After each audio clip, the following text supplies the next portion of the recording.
Hello students, नमस्कार, अस्सलाम वालेकुम, सत श्री अकाल। कैसे हैं आप लोग? आप सबका स्वागत है आपके अपने चैनल में इजी केमिस्ट्री। थोड़ा स्पेलिंग मैंने जान के चेंज किया हुआ है इजी केमिस्ट्री का, ताकि बोलते वक्त आप लोग थोड़ा स्टाइल के साथ बोले इजी केमिस्ट्री। तो आज हम लोग स्टार्ट करने जा रहे हैं केमिकल काइनेटिक्स का सेकंड पार्ट, जिसमें हम लोग केमिकल काइनेटिक्स का कुछ चीजें पढ़ेंगे। इसके ठीक पहले जो भी चीज आप नहीं पढ़े हैं केमिकल काइनेटिक्स का पार्ट 1 वीडियो अपलोडेड है, वो आप देख सकते हैं दोबारा, उसके बाद आप इस पे आइए। बट अगर नहीं है, हो सकता है कि कुछ लोग होंगे वो बस वो ऐसे ही देखना है, तो उनके लिए मैं तो स्टार्ट कर ही रहा हूँ, ठीक है। और जो चीज हमने पिछली बार पढ़ाया था उसको हल्का सा बता देते हैं। हल्का से ये कि रेट लॉ कैसे लिखा जाता है, रेट एक्सप्रेशन क्या होते हैं, यूनिट क्या होती है और कैसे यूनिट किसी भी चीज का निकलता है, ये हम लोग अपने पुराने वीडियो में देख चुके हैं पूरी तरीके से, ठीक है। तो अब हम लोग इसकी तरफ आगे बढ़ेंगे। अगला हम लोग केमिकल काइनेटिक्स का पार्ट 2 स्टार्ट करने जा रहे हैं और उम्मीद करते हैं कि हम जो भी पढ़ाएंगे आपको समझ में आएगा, आप इंटरेस्ट के साथ रहेंगे। तो ठीक है, आगे बढ़ते हैं। आज हम लोग केमिकल काइनेटिक्स का जो सेकंड पार्ट पढ़ने जा रहे हैं, इसमें सबसे इंपॉर्टेंट चीज हम लोग आज स्टार्ट करेंगे molecularity of reaction. Molecularity of reaction की मॉलिक्यूलरिटी क्या होती है, ठीक है। तो इस चीज के बारे में अगर डिफाइन किया जाए तो एनसीईआरटी का डेफिनेशन तो है ही, बट सेकेंडरी अगर इसके बारे में सोचा जाए कि एग्जैक्टली होता क्या है, तो मॉलिक्यूलरिटी से ये आप समझ सकते हैं कि कोई भी बॉन्ड यानी कि कोई भी मॉलिक्यूल, दो मॉलिक्यूल्स हैं, अगर रिएक्ट करते हैं, जैसे आप रियल गैस बिहेवियर ये सब पढ़ेंगे कि इफेक्टिव कोलिजन जैसी चीज आप जानते होंगे कि जब मॉलिक्यूल्स लड़ते हैं, ओके, तो मॉलिक्यूल्स लड़ते हैं, उनका इंपैक्ट तभी तो रिएक्शन होता है, कोई भी रिएक्शन होता है। जैसे देखिए, अब मैं इसके बारे में थोड़ा समझाता हूं कि मान लीजिए एक मॉलिक्यूल, दो मॉलिक्यूल, ये मॉलिक्यूल्स हैं, ये दोनों कोलाइड किए हैं। अब इनके कोलाइड करते ही जो रिएक्शन हुआ, तो हमने बोला कि हाँ मॉलिक्यूलरिटी, ये दो मॉलिक्यूल्स लड़े, इनकी वजह से एक इफेक्टिव कोलिजन हुआ, तो हमें एक प्रोडक्ट मिला, मान लो बड़ा सा ए, ठीक है। अब अगर मान लो ऐसे दो तीन मॉलिक्यूल आ जाए, एक दो तीन, अब ये तीनों लड़ने जाए, तो हो सकता है ये जो इनका सेंटर पॉइंट होगा, इस जगह पे ये तीनों आके लड़ जाए। तो मॉलिक्यूलरिटी क्या है कि इफेक्टिव कोलिजन, के कोलिजन के बाद कैसे हमें प्रोडक्ट मिलेगा, ये मॉलिक्यूलरिटी से डिसाइड होता है, ठीक है। तो मॉलिक्यूलरिटी के बारे में तो हम लोग अभी ऐसे जैसे बोल देंगे कि 3 से ज्यादा नहीं होता, ये सारी चीजें, तो ये हम आपको इसलिए बता रहे हैं कि आप देखिए अगर 3 मॉलिक्यूल होंगे और इनको अगर लड़ना हुआ तो पॉसिबल है। और आप सोचो कि 4 मॉलिक्यूल अगर आ जाए एकदम सेम तरीके से, 4 मॉलिक्यूल आ जाए, अब इनको लड़ना होगा सेम साइज के, तो इनके लिए बहुत मुश्किल हो जाएगा कि चारों कांटेक्ट में आ जाएं। इस चीज को समझने के लिए तो आप नॉर्मल भी एक सर्कुलर लेके देख सकते हो। जैसे 4 कटोरीज ले लो, आप कटोरीज बोल रहे, कटोरी ले लो और लड़ना हो, तो आप देखोगे किसी भी टाइम पे 3 कटोरी टच हो रही होंगी, चारों टच करना होगा तो प्रॉब्लम होगा, इम्पॉसिबल नहीं है बट प्रॉब्लम होगा। 5 एक साथ आप भिड़ा ही नहीं सकते, 5 एक साथ कभी लड़ेंगे ही नहीं, तो उससे क्या होगा कि 5 मॉलिक्यूल्स नहीं लड़ सकते, यही होता है इफेक्टिव कोलिजन। अब मॉलिक्यूलरिटी ऑफ रिएक्शन की अगर हम बात करें तो इसका सिंपल सा डेफिनेशन होता है कि number of reacting species, reacting species, the number of reacting species. Species में क्या हो सकते हैं, स्पेसीज बोल रहे तो एटम हो सकते हैं, आयंस होते हैं, मॉलिक्यूल्स हो सकते हैं, बहुत कुछ हो सकता है। स्पेसीज बोल के हमने सारा फील्ड कवर कर लिया। अगर हम बोलते हैं नंबर ऑफ रिएक्टिंग मॉलिक्यूल्स, तो कोई होता है ना कि सर एटम्स भी तो भिड़ सकते हैं, आयंस भी तो हो सकते हैं, तो हम क्या बोलेंगे, नंबर ऑफ रिएक्टिंग स्पेसीज, ठीक है, taking part in a chemical reaction, किसी भी केमिकल रिएक्शन में टेकिंग पार्ट, वो उसमें जा रहा हो, उसमें एग्जिस्ट कर रहा हो या रिएक्शन होने वाला हो, taking part in a chemical reaction which must collide simultaneously. यही इंपॉर्टेंट देखा वो पॉइंट है मॉलिक्यूलरिटी में कि व्हिच मस्ट कोलाइड, यानी कि अगर दो मॉलिक्यूल्स हैं वो भिड़ने आए, लड़े, तो साइमल्टेनियसली एक साथ होना चाहिए, ठीक है। पर दो होंगे तो हमेशा एक साथ होगा। कोई भी बोलेगा कि दो ही लड़ रहे हैं और वो भी एक साथ नहीं लड़ेंगे, तो ऑब्वियसली वो लड़ेंगे। बट 3 के केस में आप सोचो, हो सकता है कि 2 लड़े फिर एक आके लड़े, तो ये साइमल्टेनियस नहीं हुआ ना। तो मॉलिक्यूलरिटी अगर आप बोलोगे उस केस में तो पहले 2 हुआ फिर 1 हुआ, बट आप सोचो तीनों एक साथ आके भिड़े, वो हुआ मॉलिक्यूलरिटी। जैसे इस केस में हम बता रहे हैं कि ये तीनों आके एक साथ लड़ेंगे अगर एक पॉइंट पे तीनों, तो हम बोलेंगे मॉलिक्यूलरिटी इसकी क्या होगी, 3, क्योंकि देखो मॉलिक्यूलरिटी क्या है, the number of reacting species taking part in elementary reaction. Elementary reaction मतलब कोई एक रिएक्शन हो, ये सारे टर्म्स जो अभी एलिमेंट्री रिएक्शन बोला, हो सकता है आपको प्रॉब्लम हो, ये आगे क्लियर हो जाएगा, बस आपको 5 मिनट का वेट करना है, ठीक है। तो elementary reaction which must collide simultaneously in order to bring about a chemical reaction is called molecularity of a reaction. तो देखो molecularity तो जो हम बताएं वही है कि ये जितने भी मॉलिक्यूल्स हैं साइमल्टेनियसली अगर जो लड़ते हैं, एक साथ अटैक करते हैं, एक साथ भिड़ते हैं, जिसकी वजह से केमिकल रिएक्शन टेक्स प्लेस होता है, उसको ही हम बोलते हैं मॉलिक्युलरिटी ऑफ अ रिएक्शन। ठीक है, उसी को आप इंग्लिश में अच्छे से बोल दोगे तो ये हो जाएगा कि molecularity the number of reacting species taking part in elementary reaction which must collide simultaneously, एक साथ जो कोलाइड करे in order to bring out a chemical reaction is called molecularity of a reaction.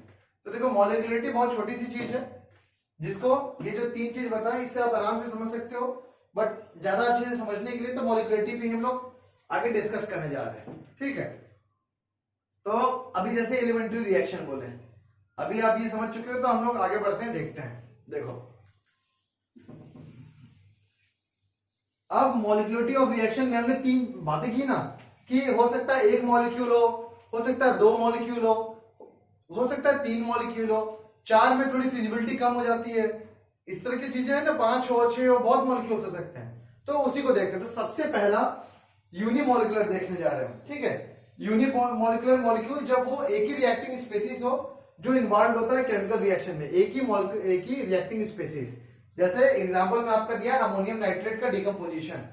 ठीक है, अमोनियम नाइट्रेट का decomposition, ammonia ये हो गया, नाइट्रेट NO2, अमोनियम नाइट्रेट का डिकम्पोजिशन, इसको डिकम्पोज करते हैं तो ये होता है N2 + 2H2O।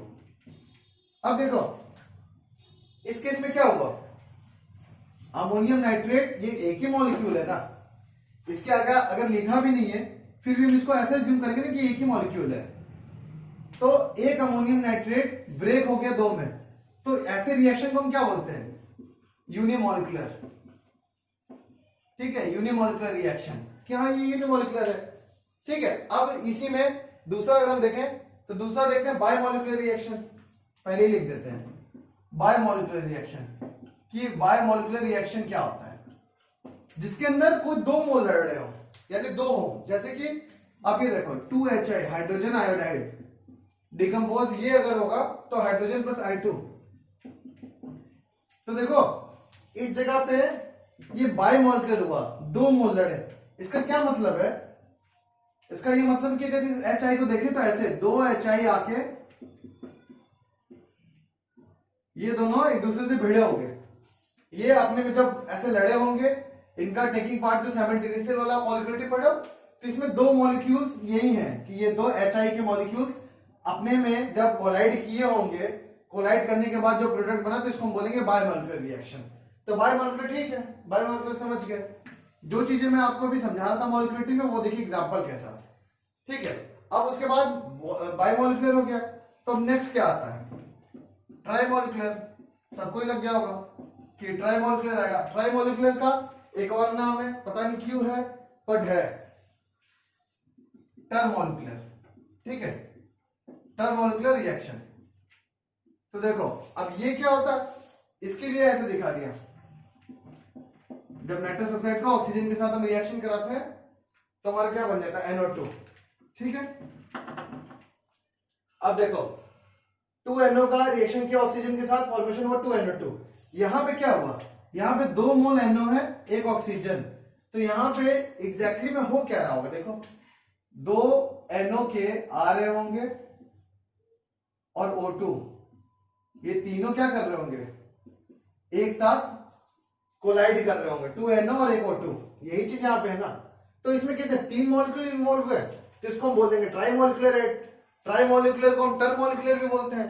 तो इस हिसाब से हमारा ये क्या हुआ, देखो सबसे पहला मॉलिक्युलरिटी हमने बता दिया कि जब भी साइमल्टेनियस कोलाइड होता है कोई भी अपना रिएक्टिंग स्पीसीज, किसी भी क्या बोला था, किसी भी एलिमेंट्री रिएक्शन। तो एलिमेंट्री रिएक्शन क्या ये है, जो एक ही रिएक्शन हो रहा है। अब कोई अगर सोचेगा कि एलिमेंट्री रिएक्शन जैसा टर्म, तो देखो आप ऑर्गेनिक भी पढ़ते हो, बाकी चीज भी पढ़ते हो, तो कई रिएक्शन स्टेप बाय स्टेप होते हैं। जैसे SN1 पढ़ते हो आप, SN2 पढ़ते हो, न्यूक्लियोफिलिक सब्स्टिट्यूशन रिएक्शन, 1 स्टेप के भी रिएक्शन होते हैं, 2 स्टेप्स के भी होते हैं, और कॉम्प्लेक्स रिएक्शन में मल्टीपल स्टेप्स के रिएक्शन होते हैं। आप ऐसे याद करो, बहुत सारे रिएक्शन आप पढ़ोगे जिसमें 3-4 स्टेप्स होंगे, कि एक बार ये हुआ, फिर एक बार ये हुआ, फिर एक बार ये हुआ। ए बी सी तीन, लास्ट में फाइनल प्रोडक्ट आपको चौथे रिएक्शन में मिला, तो वो एलिमेंट्री रिएक्शन है। एलिमेंट्री मतलब जो एक रिएक्टेंट एक प्रोडक्ट एक ही टाइम पे एक ही चीज हो रही है। तो देखो ये है एलिमेंट्री रिएक्शन। तो एलिमेंट्री रिएक्शन में क्या हुआ, एक मॉलिक्यूल जब ब्रेक हुआ यूनिमॉलिक्यूलर, दो molecule 2HA 2HI H2I2 by molecular, 2NO2 के साथ ट्राई मॉलिक्यूलर और टर मॉलिक्यूलर इसको बोलते हैं। ठीक है, अब जब यहां तक आ गए तो इसके बाद ही एनसीईआरटी में और बाकी जगह और हर जगह जो बात है सिंपल सी, जो प्रोबेबिलिटी की बात कर देते हैं कि तीन का कोलाइड करना इट्स लाइक कि चांसेस हैं कि तीन सर्कुलर चीज मॉलिक्यूल्स आके एक साथ साइमल्टेनियसली कोलाइड करेंगे, चांसेस हैं। बट चार में क्या है कि और चांसेस खत्म हो गए, तो उसी चीज को क्या लिख दिए हैं कि probability that more than 3 molecules are collide and react simultaneously is very small, कि 3 से ज्यादा 4 में हम जाते हैं। देखो इफेक्टिव कोलिजन मतलब ही होता है कि आपको प्रोडक्ट मिलेगा, इफेक्टिव कोलिजन हुआ तो। अब 4 के साथ क्या है कि ऐसा नहीं हो पा रहा, 4 मॉलिक्यूल एक साथ भिड़ ही नहीं पा रहे, कोलाइड नहीं कर पा रहे 4 मॉलिक्यूल, तो वो रिएक्शन स्टेप रिएक्शन होगा ही नहीं। ठीक है, तो 3 के बाद की प्रोबेबिलिटी बहुत कम हो जाती है, एकदम ना के बराबर प्रोबेबिलिटी होती है, वेरी स्मॉल लिख देते हैं कि बहुत रेयर केसेस में मिलेंगे। ठीक है, तो मॉलिक्यूलरिटी तो मैंने आपको ऐसे बता दिया। अब इसके बाद एक एग्जांपल एनसीईआरटी ने लिखा है, वो मैं भी लिखता हूं।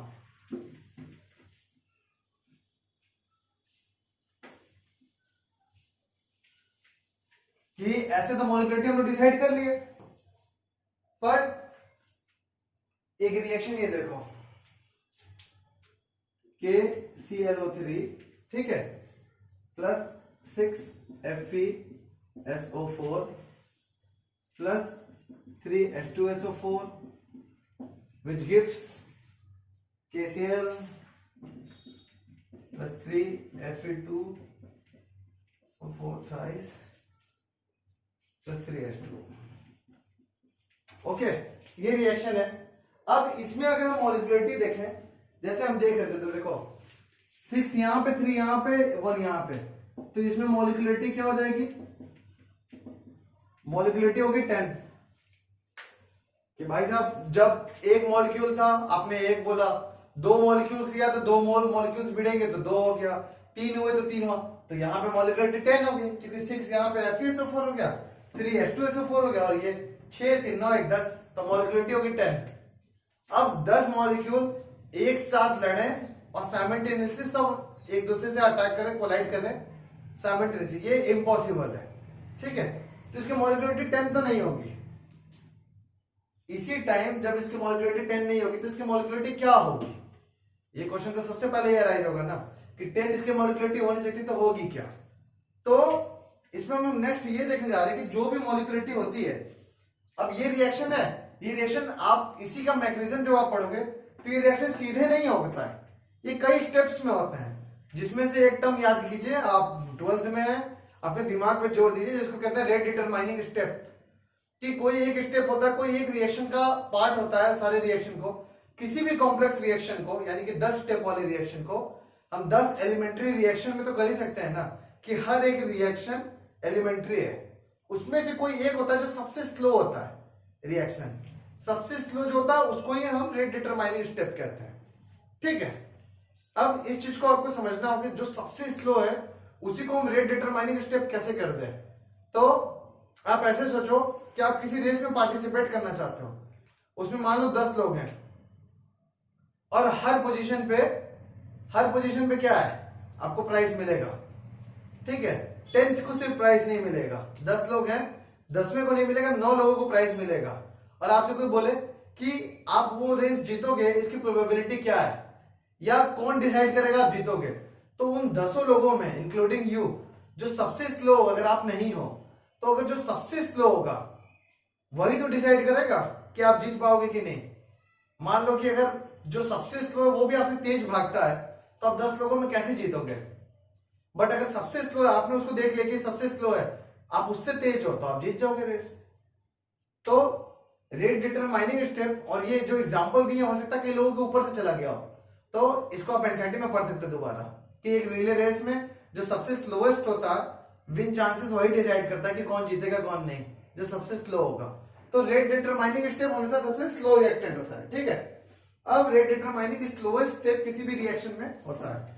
अब इसके बारे में 2-3 एग्जांपल भी दिया है, उस पर भी हम लोग डिस्कस कर लेते हैं। ये तो बस ऐसे था कि इस रिएक्शन से आप समझ सको कि मॉलिक्यूलरिटी 10 जैसी कोई चीज नहीं होती। कल को ऐसे ब्लंडर मिस्टेक आप लोग कभी कर सकते हो कि मॉलिक्यूलरिटी 10 क्या, आप लोग इससे भी ज्यादा दिखा दोगे कि 15 मॉलिक्यूल्स एक साथ कोलाइड किए हैं और रिएक्टेंट से प्रोडक्ट भी बना दिए हैं, जो कि इम्पॉसिबल होगा। ठीक है, तो मॉलिक्यूलरिटी और इनके बारे में तुम लोग बात करेंगे। देखो हाइड्रोजन परऑक्साइड, इसको अगर हम आयोडाइड आयन के साथ इन अल्कलाइन मीडियम लेते हैं तो फॉर्मेशन होता है किसका होगा, ये सब आपके रेडॉक्स का ही पार्ट है। रेडॉक्स रिएक्शन 11th में जो आप पढ़े हैं उसी का पार्ट है इसका। ठीक है, अब इसके बारे में जो जो चीजें, ये पूरा आपको एक रिएक्टेंट हमने दे दिया, एक प्रोडक्ट दे दिया, एक रिएक्शन दे दिया पूरा हाइड्रोजन परऑक्साइड का आयोडाइड के साथ अल्कलाइन मीडियम में। तो इसका अगर हम रेट लिखेंगे तो क्या होगा, minus of D by d T, जैसे हम लोग रेट लिखते कॉन्सेंट्रेशन ऑफ H2O2, यही होगा कॉन्सेंट्रेशन ऑफ H2O2। और इसको रेट एक्सप्रेशन में लिखेंगे तो क्या, कॉन्सेंट्रेशन ऑफ प्रोडक्ट। तो इस पे भी हम लोगों ने डिस्कस किया था कि इसके ऊपर जो भी चीजें, सॉरी यहाँ पे रिएक्टेंट रखता है, जो भी चीजें हम ये कॉन्सेंट्रेशन में लिखते हैं उसमें क्या होता है कि कॉन्सेंट्रेशन में लिखते ही हम कभी भी उस पर वैल्यू नहीं डालते हैं, क्योंकि एक एक्सपेरिमेंटल डेटा है। हम लोग पुराने लेक्चर में आप देख सकते हैं H2O2 के ऊपर हम 2 नहीं लिखेंगे कि ये 2 उठा के यहाँ कर दिए। ये एक एक्सपेरिमेंटल डेटा होता है जो हमें मिलता है, और I माइनस का भी इन्वॉल्वमेंट है। ठीक है, तो ये हमारा रेट एक्सप्रेशन हो गया। तो ये सारी चीजें हो गई। तो अब इसका अगर हम देखेंगे, 2 मॉलिक्यूल है तो हमें क्या लगेगा कि ये बाइमॉलिक्यूलर रिएक्शन है, ये रिएक्शन बाइमॉलिक्यूलर है। दो मोल्स लड़े हैं, उसके बाद हमारा प्रोडक्ट बन गया। और 2 क्यों, यहाँ पे 2 H2O2 और एक I माइनस, तो ये हमको कैसा दिखेगा कि ये ट्राइमॉलिक्यूलर है। ठीक है, बट अब इसको देखते हैं तो ये रिएक्शन हमको दिखेगा कि 3 स्टेप वाला है, ट्राइमॉलिक्यूलर रिएक्शन है। बट एक्सपेरिमेंट और बाकी चीजें एविडेंसेस क्या बताते हैं कि ये रिएक्शन 2 पार्ट में होता है, फर्स्ट ऑर्डर रिएक्शन है, यानी मॉलिक्यूलरिटी 1 है इसकी, ये फर्स्ट ऑर्डर रिएक्शन है। अब ये कैसे है इसको हम अभी आपको दिखाते हैं। देखिए एक्सपेरिमेंट दिखाते हैं कि ये रिएक्शन 2 पार्ट में होता है। 2 पार्ट कौन सा है, एक है H2O2 प्लस I माइनस, एक H2O2 का I माइनस आता है, और इनके बीच में देखो पहला स्टेप है, ये दूसरा, 2 स्टेप में ये रिएक्शन फुलफिल होता है। तो ये बनाता है H2O plus IO minus, if I am right. हाँ, अब एक H2O2 से आयोडाइड रिएक्ट करके H2O और IO माइनस बना, फिर से क्या होगा, H2O2 फिर से आएगा, क्योंकि 2 मोल था, 1 मोल ये हो गया, 1 मोल इधर आ गया। इसके पास आएगा हमारा IO माइनस। अब IO माइनस जो यहां से बन के आया था, फिर ये क्या बना देगा, H2O प्लस O2। तो देखो ये जो हमारा हुआ, इसको अगर हम देखें अच्छे से तो क्या दिखेगा, इन रिएक्शन को अगर हम टोटल कर दें, इन दोनों रिएक्शन को अगर हम ऐड कर दें तो हमारा नेट रिजल्टेंट यही आएगा, 1 मोल 2 मोल आ जाएगा H2O2। ठीक है, IO ये दोनों कैंसिल आउट हो जाएंगे, यहां से 2 मोल आ गया H2O2, I माइनस देखो जो यहां पे है गिव्स क्या करेगा, H2O 2 मोल्स ऑफ H2O2। तो ये रिएक्शन क्या हुआ, देखो ऐसे ही रिएक्शन की बात कर रहे थे कि हमें दिख तो रहा है एक रिएक्शन, बट इन रियलिटी में हो रहे 2 रिएक्शन। ठीक है, अब एक रिएक्शन दिखने को तो दिख रहा था, बट रियलिटी में क्या हुआ कि 2 रिएक्शन हो रहे हैं यहाँ पे। अब ये दोनों ही रिएक्शन को अगर हम देखेंगे तो देखो 1 मोल ये 1 मोल ये, बाइमोलिकुलर, 1 मोल ये 1 मोल ये, बाइमोलिकुलर। तो ये दोनों स्टेप्स, ये देखो, अब ये जो रिएक्शन है, इस रिएक्शन को बोलेंगे ना एक एलिमेंट्री रिएक्शन है। जो हम बात कर रहे थे कि अगर 10 स्टेप के भी रिएक्शन है तो हर एक रिएक्शन का जो होगा वो एलिमेंट्री होगा। तो वैसे ही ये एक रिएक्शन हमारा क्या हो जाएगा, एलिमेंट्री। ये पूरा रिएक्शन तो एलिमेंट्री रिएक्शन हुआ ना, तो इस एलिमेंट्री रिएक्शन में ये बायमोलिकुलर हो गया, इस एलिमेंट्री रिएक्शन में ये भी बायमोलिकुलर हो गया। तो इससे हमें क्या दिखा कि ये दोनों बायमोलिकुलर रिएक्शन है। अब ये जो हम पहले आपको सारी चीज बता रहे थे, ये उसके ऊपर एग्जांपल हो गया कि कोई भी रिएक्शन हो सकता है 10 स्टेप्स के हो, जिसके अंदर हमको एक एलिमेंट्री रिएक्शन सारा खोजने होता है। और क्यों हमें ऐसा डाउट हो जाता है या यहाँ पे ऐसा दिख रहा है, ऐसा नहीं है क्योंकि जो इंटरमीडिएट चीज बन रहा है, इंटरमीडिएट क्या है यहाँ पर, IO माइनस, जो इंटरमीडिएट चीज है वो कैंसिल आउट हो जा रहा है तो हमें दिख नहीं रहा, बट वो एक स्टेप है, ठीक है। तो अब इसके केस में अगर हम देखें तो जो फर्स्ट स्टेप ये IO माइनस बन रहा है, एक्सपेरिमेंट से भी हमें दिखता है यही डिटरमाइनिंग स्टेप है। तो ऑर्डर जो हमारा डिसाइड होगा इस रिएक्शन का वो यही डिसाइड करेगा, ये वाला जो रिएक्शन है पहला वाला यही डिसाइड करेगा कि ऑर्डर क्या है, मॉलिक्युलरिटी क्या है रिएक्शन की, ठीक है। तो अब इनके ऊपर जो जो पॉइंट्स है इंपॉर्टेंट वो बताते हैं। पहला ऑर्डर ऑफ रिएक्शन, जैसे यहां पे इसके ऊपर हम XY लिखते हैं ना, और ऑर्डर क्या होता है X प्लस वाई, यही होता है। पिछले क्लास में हम लोग पढ़े हैं कि कोई भी अगर ऑर्डर हमें देखना होता है तो क्या होता है, जो इनके ऊपर स्टोइकियोमेट्रिक कोएफिशिएंट तो ये होते नहीं है, कभी कभी बराबर होते हैं, एक्सपेरिमेंटल डेटा है, ठीक है। तो ऑर्डर ऑफ रिएक्शन क्या होता है, इनका समेशन। तो अब इसके बारे में समझिए। ऑर्डर ऑफ रिएक्शन जो यहां से हमारा x प्लस वाई आया है, ये एक एक्सपेरिमेंटल क्वांटिटी, ये एक्सपेरिमेंट से आता है, ठीक है। ये 0 हो सकता है, ऑर्डर हमारा लिख ही देते हैं, ऑर्डर हमारा 0 हो सकता है, फ्रैक्शन हो सकता है, ठीक है, इंटीजर भी हो सकता है, तीनों चीज हो सकता है। बट अगर हम मॉलिक्युलरिटी देखें तो क्या 0 मॉलिक्यूल कभी रिएक्ट कर सकते हैं, सॉरी 0 मॉलिक्यूल नहीं, एक भी मॉलिक्यूल नहीं अपने में भिड़ सकते हैं, नहीं, ये नहीं हो सकता।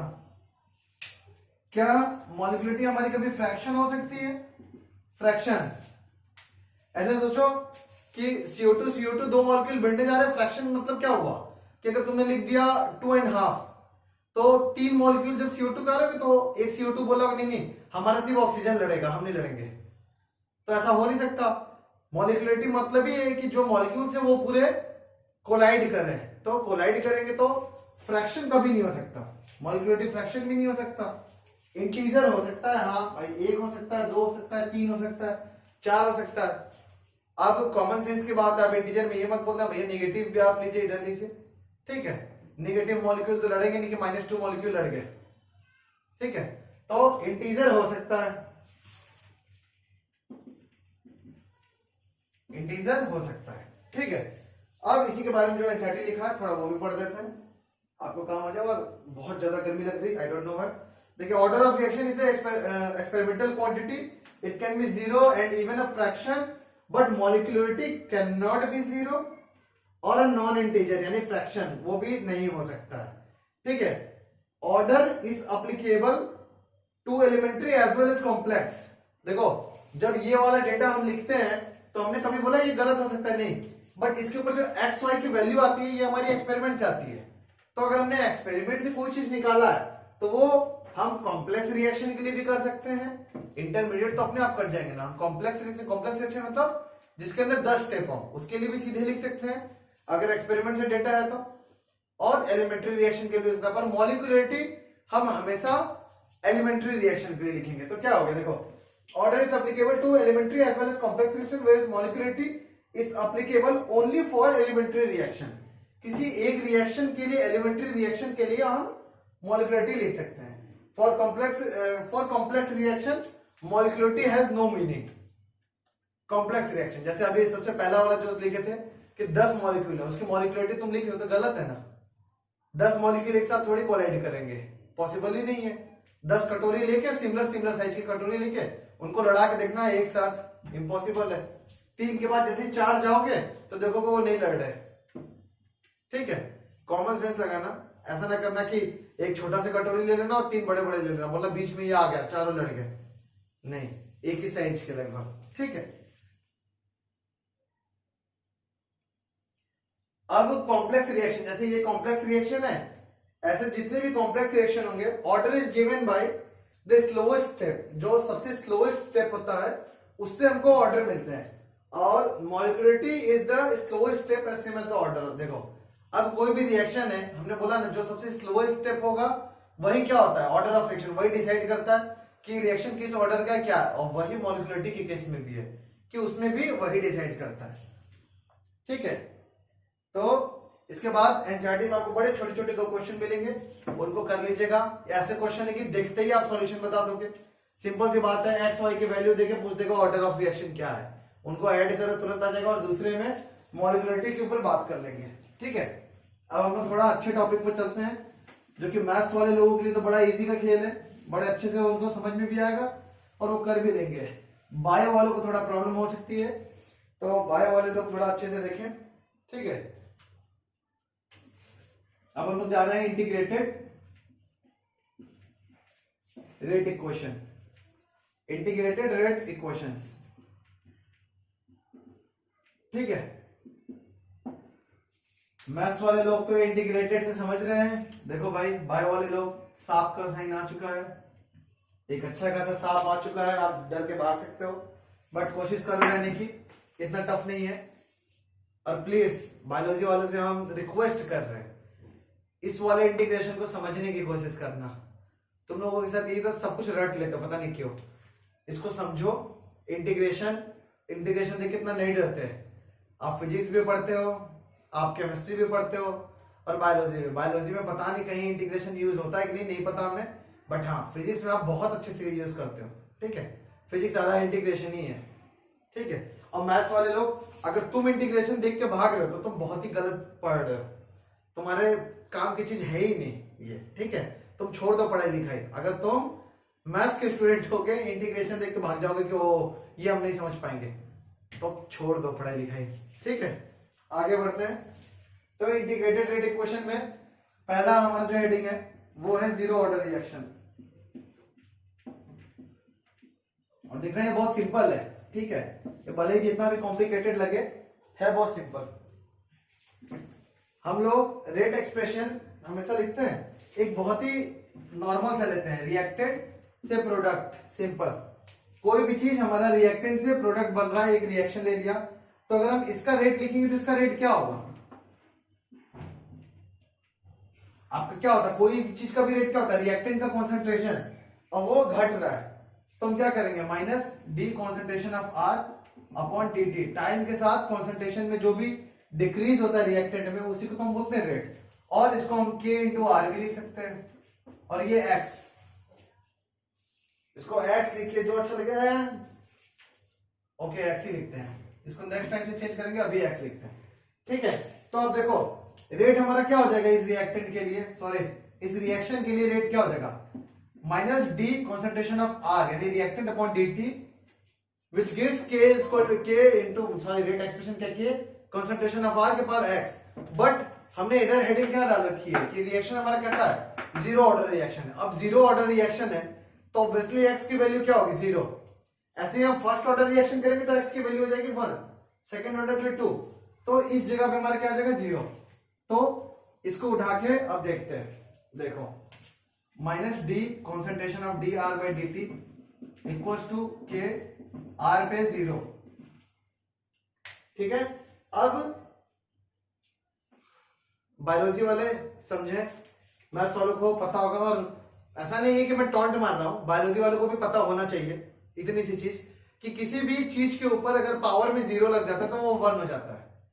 जैसे यहां पे आप ऐसे देख सकते हो कि a के पावर 0, किसी भी क्वांटिटी a कुछ भी हो सकता है, 1 2 3 4 चेंजिंग कुछ भी, x कुछ भी पावर, तो ये क्या हो जाएगा, 0 होती है 1 हो जाता है। ठीक है, तो यहां पे कॉन्सेंट्रेशन r के पावर 0, यानी कि ये सारी जो ये चीज हो जाएगी 1। ठीक है, तो अब उसी के बारे में हमको देखना है। अब वो 1 हो गया तो इधर आइए, minus d concentration of are upon d t equal to जाएगा के। ठीक है, क्योंकि कॉन्सेंट्रेशन ऑफ आर के पास 0 था, वो हो गया 1।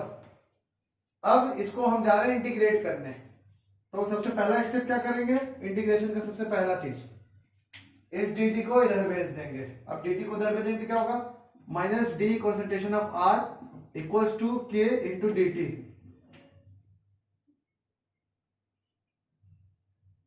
ठीक है, minus d of concentration of r equals to k d t. अब के डी टी आते ही इसी एक्सप्रेशन को हम क्या करेंगे, इंटीग्रेट करेंगे, इंटीग्रेट करेंगे। के क्या है हमारा, कांस्टेंट, तो इंटीग्रेशन टी के साथ सिर्फ टाइम ही चेंज कर रहा है ना। इंटीग्रेशन देखो, इंटीग्रेशन पे अगर आप डरते हो तो इंटीग्रेशन होता है समेशन, यानी कि छोटे छोटे छोटे छोटे छोटे छोटे बहुत छोटे छोटे स्टेप्स को जब हम इकट्ठे जोड़ते हैं तो वो होता है हमारा इंटीग्रेशन, सम करने का बहुत ही अच्छा तरीका। तो यहाँ पे क्या है, dt, dt मतलब बहुत ही छोटा टाइम। 10 मिनट का अगर पूरा इंटरवल है उसमें आप 1 सेकंड निकालो, वो हुआ dt। अब 1 सेकंड को अगर आप जोड़ते जाओगे तो एंड में कितना आएगा, 10 मिनट, जितना हमारा टोटल टाइम था, तो dt। ठीक है, अब इंटीग्रेशन इसका हम करने जा रहे हैं। अब बताओ, इस माइनस डी आर, यानी कि ये भी क्या है, कॉन्सेंट्रेशन ऑफ आर का बहुत छोटी सी वैल्यू, उसको हम इंटीग्रेट करेंगे। तो इंटीग्रेट करते क्या आएगा, इंटीग्रेट करते हमें दिखेगा कि ऑब्वियसली जब हम इसको इंटीग्रेट करेंगे तो ये कन्वर्ट होके हो जाएगा नॉर्मल आर में, यानी कि minus concentration of r, minus concentration of r d r, यानी छोटे छोटे छोटे छोटे डी आर जितना ऐड किए तो हो गया minus are equals to k into T, D T भी क्या हो जाएगा टी। ठीक है, बट दो तरह के इंटीग्रेशन होते हैं, इनडेफिनिट और डेफिनिट। तो इनडेफिनिट मतलब है जिसमें हमने ऊपर पावर में कुछ नहीं रखा। जैसे मान लो अगर 10 मिनट के लिए हमको इंटीग्रेट करना होता, तो सॉरी 10 मिनट के लिए टोटल इंटीग्रेट करना होता तो 0 से लेके 10 कर देते हैं।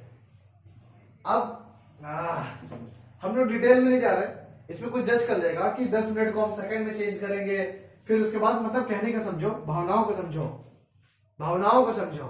ठीक है, तो टोटल टाइम के लिए क्या करते हैं, हम एक लिमिट लगाते हैं कि इस जगह से लेके इस जगह तक, एक पॉइंट से दूसरे पॉइंट तक, उसको हम बोलते हैं कि हमारा डेफिनिट, ये इनडेफिनिट है। तो इनडेफिनिट इंटीग्रेशन जब भी होता है तो एक छोटी सी चीज आती है जिसको हम बोलते हैं कांस्टेंट। तो यहाँ पे क्या आया, minus are equal to k t plus सी, तो हमारा एक कांस्टेंट आ गया। अब जब कांस्टेंट आ गया तो नेक्स्ट स्टेप के लिए हम आगे बढ़ते हैं, बट जितना ऊपर दिखेगा उतना आपको अच्छा लगेगा। अब देखो, ये सारी चीज को देखो, अब हमें इस C के बारे में सोचना है कि ये C कैसे निकलेगा। तो खुद सोचो ऐसा कि ये जो है हमारा कॉन्सेंट्रेशन, ये किसी टाइम के लिए है, यानी अगर हम चाहें तो इसको ये लिख सकते हैं, गलत नहीं है, कि concentration of R T time के लिए। ठीक है, concentration of R T time के लिए। तो देखो एट टी इक्वल टू 0, जब t 0 था, यानी जब रिएक्शन स्टार्ट ही नहीं हुआ था, ठीक उसके पहले जब, तो जो कॉन्सेंट्रेशन ऑफ आर है ये किसके बराबर होगा, concentration of are naught. R naught क्या, इनिशियल कॉन्सेंट्रेशन, एकदम initial concentration, initial concentration of reactant. ठीक है, एकदम initial concentration of reactant r naught. तो हमारा आर टी जो है, आर टी वो आर नॉट के बराबर था। तो अब इस वैल्यू को हम उसमें पुट करते हैं। ठीक है, ये हम यहां इसलिए लिखे हैं क्योंकि इसको हम इधर फॉरवर्ड करेंगे ना। तो देखो t इज इक्वल टू 0 पे हम लिखने जा रहे हैं, तो ये हो जाएगा आर नॉट, ठीक है, equal to t equal to 0, तो k इंटू 0 का मल्टीप्लाई करेंगे तो क्या आएगा 0 प्लस c। तो यहां से हमारा c का वैल्यू कितना आया, यहां से हमारे c का वैल्यू आ गया माइनस ऑफ आर नॉट। अब अगर इस रिएक्शन को हमने 1 माना, इस रिएक्शन को, इस चीज को हम 2 मानेंगे, तो बाय यूजिंग 1 और 2, बाय यूजिंग 1 2 हम क्या लिख सकते हैं, minus of are t equal to k t equal to concentration c की जगह क्या रखेंगे, माइनस ऑफ आर नॉट। ठीक है, हमारे बगल से जो भी आपको शोर सुनाई दिया आप उसको इग्नोर करें। तो minus of are t is equal to k t plus minus of are naught आ गया। ठीक है, तो ये चीज को आप समझिए, ये जो हमारी सारी चीज आई है। अब इन सारी चीज को हम थोड़ा और सिंप्लीफाई कर सकते थे, बट हमने ये स्टेप कर दिया क्योंकि एनसीईआरटी में आपको तो नॉर्मल मिल ही जाएगा। आप ऐसे सोचो, यहाँ पे एक माइनस हमारा आया, एक माइनस यहाँ आया, बट अगर हम यहीं पे जो यहाँ था minus r t is equal to k t plus c, हम यहीं पे इस माइनस को अगर इस साइड भेज देते तो हमारी चीजें इजी हो जाती, बहुत इजी हो जाती। बट इससे भी कुछ फर्क नहीं पड़ा। अभी देखिए इससे कैसे फर्क नहीं पड़ा हम दिखा रहे हैं। अब ये हमारा रिएक्शन आपको तो दिख ही रहा होगा, जो ये आया है minus r t equal to k t plus bracket में माइनस आर नॉट। अब इस जगह पे हमने क्या किया, इस सी की वैल्यू को यहाँ पे पुट कर दिया, जो सी हमारा मिसिंग था, जो हमारा इंटीग्रेशन की वजह से कांस्टेंट आया था वो डाल दिया। अब इस रिएक्शन को हम ऊपर लिखने जा रहे हैं, ठीक है, माइनस से मल्टीप्लाई करके सब में। तो माइनस से जब मल्टीप्लाई करेंगे तो क्या होगा, concentration of are t equal to minus k t plus r naught, ठीक है, r t equal to minus k t plus r naught, कोई बात नहीं। अब यहां से इसको सब रब करते हैं, रिएक्शन आपको सब दिखना अब तक तो ठीक है। जब लाइव क्लास होती तो इशू हो सकता था कि हम देख नहीं पाए, वो चीज छूट गया, वीडियो में तो पीछे करके फिर से देख सकते हो। इसको इस साइड भेजते हैं, तो concentration of are t minus r naught equals to minus k t, ठीक है। तो के को अगर हम देखेंगे तो के हमारा क्या होगा, ये जो झटके से आप लोग को लग रहा होगा कि कोई चीज गायब हो जा रही है फिर से आ जा रही है, ज्यादा चीज आ गया, ये सारा आप थैंक्स कीजिए गूगल को, उसको पता नहीं क्या हो रखा है, वो बार बार मेरे मोबाइल पे कुछ भी हमारी बातें सुन के एक्टिव हो जा रहा है। तो अभी मैं बोल भी नहीं सकता कि प्रॉपर्ली मैं क्या बोलूं तो वो एक्टिव हो जाए, इसलिए मैं ऐसे देख रहा हूं, ठीक है। तो उसको मैं ठीक कर लूंगा। आप इसको देखिए, हम लोग कहां तक पहुंच गए थे, r t minus r naught k t, k को अगर हमने लिख देंगे तो माइनस वन बाई टी, इसी एक्सप्रेशन को माइनस को अंदर मल्टीप्लाई कर देंगे तो के इज इक्वल टू आ जाएगा r naught minus r upon t. और बहुत पहले आपको याद होगा हम लोग इसी को लिखे थे, r is equal to minus k t plus r naught. अब इस चीज को देखें, अगर हम कंपेयर करें तो y is equal to m x plus c, ये सारे मैथ्स के लोगों को पता होगा कि स्ट्रेट लाइन का इक्वेशन ये होता है y is equal to m x plus c, एक स्ट्रेट लाइन ग्राफ बनती है। तो इस रिएक्शन का जो ये हमारा एक्सप्रेशन है, ये रिएक्ट जो हमारा ये पूरा एक्सप्रेशन है, इसका ग्राफ हम प्लॉट करने जा रहे हैं, ठीक है। तो इसका ग्राफ देख लीजिए आप, ग्राफ बहुत ही इंपॉर्टेंट होता है किसी भी चीज के लिए। ये जीरो ऑर्डर के लिए हम लोग चल रहे हैं, ठीक है। तो अगर इसको हम ग्राफ प्लॉट करें तो ये देखें, ये कॉन्सेंट्रेशन हम यहां ले लेते हैं, यहां टाइम ले लेते हैं, ठीक है। कॉन्सेंट्रेशन वर्सेस टाइम की बात करने जा रहे हैं। स्लोप हमारा अगर इसे कंपेयर करें तो स्लोप m होता है, स्लोप क्या हो जाएगा माइनस के, यानी स्लोप कैसा है हमारा निगेटिव है, ठीक है। तो at t is equal to zero, यानी टाइम जब जीरो होगा तो कॉन्सेंट्रेशन हमारा कितना होगा, कॉन्सेंट्रेशन हमारा मैक्स होगा, यानी कि t is equal to zero रखने पे r आ रहा है आर नॉट, जो कि हमारा एकदम मैक्सिमम रिएक्टेंट है कि इतना ही कॉन्सेंट्रेशन होगा। अब t इज इक्वल टू अगर हम इनफाइनाइट ले लें, बहुत ज्यादा ले लेंगे तो क्या होगा, इसके बराबर हो सकता है। आप खुद सोचो, आप एकदम ऐसे नहीं कह सकते ना कि पूरा रिएक्टेंट कन्वर्ट हो गया, 100% कन्वर्ट हो गया। तो ये बात है, आप t is equal to infinite अगर लोगे, अगर हमें किसी जनरल बना रहे हैं ना, अगर हम इनफाइनाइट ले लें, बहुत ज्यादा दूर ले लेंगे तो ऑब्वियसली रिएक्टेंट के बराबर हो जाएगा आर नॉट, ये दोनों कैंसिल आउट हो जाएंगे, बट वो टाइम हमें पता नहीं है। तो यहां से अगर हम देखें तो आर नॉट से ये आ जाएगा ग्राफ, जिसको हम इसको टच नहीं कराएंगे। इसको टच कराने का मतलब क्या होगा कि ये रिएक्टेंट कॉन्सेंट्रेशन क्या हो गया, जीरो, यानी पूरा प्रोडक्ट में चला गया। अब पूरा प्रोडक्ट में चला जाएगा, ये किसी टाइम पे होगा बट हमें एग्जैक्टली नहीं पता, तो हम इसको ऐसे रखेंगे। अब ये हमारा जीरो ऑर्डर रिएक्शन का ग्राफ हो गया, जीरो ऑर्डर रिएक्शन का एक्सप्रेशन देख लिए, जीरो ऑर्डर का ग्राफ हो गया, ठीक है। जीरो ऑर्डर रिएक्शन का एक्सप्रेशन हो गया, जीरो ऑर्डर रिएक्शन का ग्राफ हो गया। अब ये जीरो ऑर्डर रिएक्शन होता क्या है, मतलब जनरली कहां देखने को मिलता है, तो जीरो ऑर्डर रिएक्शन बहुत ही रेयर होते हैं, पहली बात तो ये, और ये हम लोग को कैटलिस्ट रिएक्शन में हर जगह देखने को मिलते हैं। मैक्सिमम इनका द डिकम्पोजिशन ऑफ, जैसे दिया हुआ है एक एग्जांपल सरफेस केमिस्ट्री में, आप देखोगे जीरो ऑर्डर रिएक्शन के बारे में बहुत अच्छे से, कि decomposition of gaseous ammonia on hot platinum surface, जो सरफेस के ऊपर रिएक्शन होते हैं वो जीरो ऑर्डर रिएक्शन होते हैं। इस तरह जीरो ऑर्डर रिएक्शन बहुत मुश्किल है। तो मेरा एम तो आज यही था कि कम से कम फर्स्ट ऑर्डर रिएक्शन तक पहुंच जाएंगे, बट वीडियो बहुत लंबा हो जाएगा और आप में से कोई देखोगे नहीं, उतना लंबा देर तक कोई देर तक बैठेगा ही नहीं। तो इस वीडियो को यही खत्म करेंगे, बट आपको हम हवा में बताते हैं, आप हवा में देखने की कोशिश करो और समझने की कोशिश करो। अगर आपसे हो जाए देखने के बाद तो आप कमेंट में बताओ, कमेंट में बोल देना कि हाँ फर्स्ट ऑर्डर रिएक्शन कर लिया, बट ऐसे नहीं बताना कि आप एनसीईआरटी खोले या फिर देखे या फिर कहीं भी देखे, क्यों, देखो इंटीग्रेशन है, मैथ्स वाले लोग सुनो। अब क्या होगा, reactant is equal to product होगा, आर इज इक्वल टू यानी minus d reactant, d concentration of are upon d t equal to k, r के पावर जो एक्स था इधर जिसमें हमने जीरो रखा था वहां पे हम कर देंगे वन, क्योंकि फर्स्ट ऑर्डर रिएक्शन है, तो क्या आ जाएगा कि आर, इंटीग्रेशन करोगे तो dr अपॉन r आ जाएगा। अब जब अपॉन r आ गया तो dr अपॉन r, यानी समझ रहे हो 1/x dx का इंटीग्रेशन, ये आ जाएगा log, तो आ जाएगा ln r equal to kt। अब t इज इक्वल टू 0 पे r0, जब ये करोगे तो ln r minus ln r0, ln r minus log a minus log b क्या होता है log a बाई b, तो हो जाएगा ln r t upon r0 equal to kt। अब इस एक्सप्रेशन को जब आप log को उधर भेजोगे तो क्या हो जाएगा r0 upon r rt upon r0 is equal to e के पावर kt।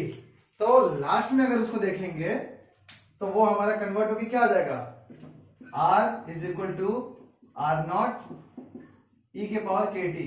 यहीं तक हम पहुंच गए थे, और यहाँ पे एक माइनस साइन आएगा। कहां से माइनस साइन आएगा, क्योंकि minus D R by d T होता है जो रेट लिखोगे, तो इसका ग्राफ आपको दिख रहा है एक्सपोनेंशियल होगा। तो ये सारी चीजें हमको डिस्कस करनी थी, एम था। अगर ये जो भी मैं बोला हूं पूरा फर्स्ट ऑर्डर रिएक्शन का, अगर ये आपसे हो जाए तो आप उसको बड़े अच्छे से बताइए कमेंट में कि हो गया। कमेंट में हमको बस इतना ही चाहिए, हो गया, हम समझ जाएंगे आप किसकी बात कर रहे हो। बट अपने साथ जेन्युइन रहिएगा। अब हम ही को आप लिख दोगे हो गया, हम बोलेंगे नाइस बेटा, yes very good, but reality में आपसे हुआ है नहीं, आपने एनसीईआरटी में देखा है या कहीं से कॉपी किया है, तो बढ़िया बात है, हम भी यस बोलेंगे भाई, यस यस यस, तो हमारा क्या जा रहा है, आप ही का जाएगा। ओके, तो पढ़ाई करते रहिए, इतना जो बताया है उम्मीद करते हैं आपको कोई डाउट नहीं होगा। तो ओके, आज का क्लास आपका यही खत्म होता है। Thank you for watching.